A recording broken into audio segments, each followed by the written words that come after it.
بسم الله الرحمن الرحيم. أهلا بالزملكاوية في كل مكان.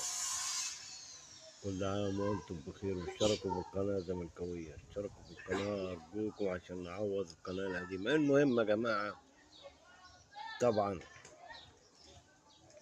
تم عقد اجتماع مجلس إدارة نادي الزمالك أمس، وتم اتخاذ قرارات تعتبر قرارات ممتازة.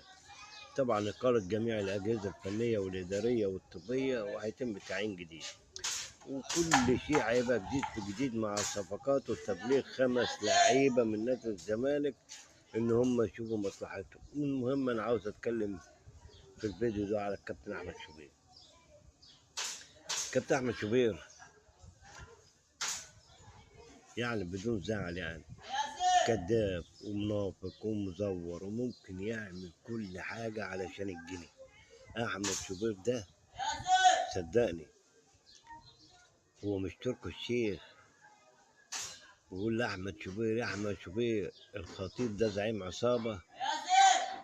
قال له بلاش كلمة زعيم عصابة. قال له اسكت أحمد ولا اتكلم. قال له اتكلم يا فندم، اتكلم يا فندم. هو أحمد شوبير كله كسر عينه، كله كسر عينه. حاليا دلوقتي في أمريكا هو ملوش إلا التلقيح على جماهير نادي الزمالك. يقول لك إيه بقى؟ إزاي يا حبيبي إحنا بنلعب وبنمثل مصر، وفي ناس زعلانة وناس ما بتشجعناش.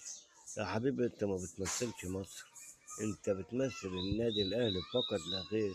وبعدين نادي، ما في كذا نادي عربي مشترك، هو الاهلي بس؟ ما الوداد مشترك، والترجي مشترك وصن داونز مشترك، والدنيا كلها مشتركه. يا ما تقوليش بقى انت بقى تعمل اللي انت بتعمل اعجاز، ولا اعجاز ولا حاجه. يا احمد شوفير انا زهقت منك. انت عارف انا هنعمل لك ايه بقى؟ هقول لك انا هنزل لك الفيديو اللي انت بتتكلم فيه البنت هبه المغربيه، وبتقول لك انا جايه لك يا احمد شوبير. قلت لها تعالى يا حبيبتي، انا هبعت لك السواق وياخدك على الشقه على طول.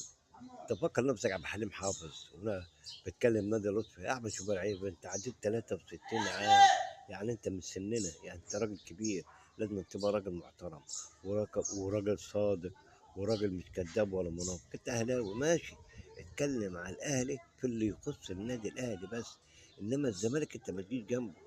عشان اقول لك حاجه، الاهلي لو بيلعب مع نادي اسرائيلي انا هشجع النادي الاسرائيلي. مزاجي كده يا جماعه، مزاجي كده. واشتركوا في القناه.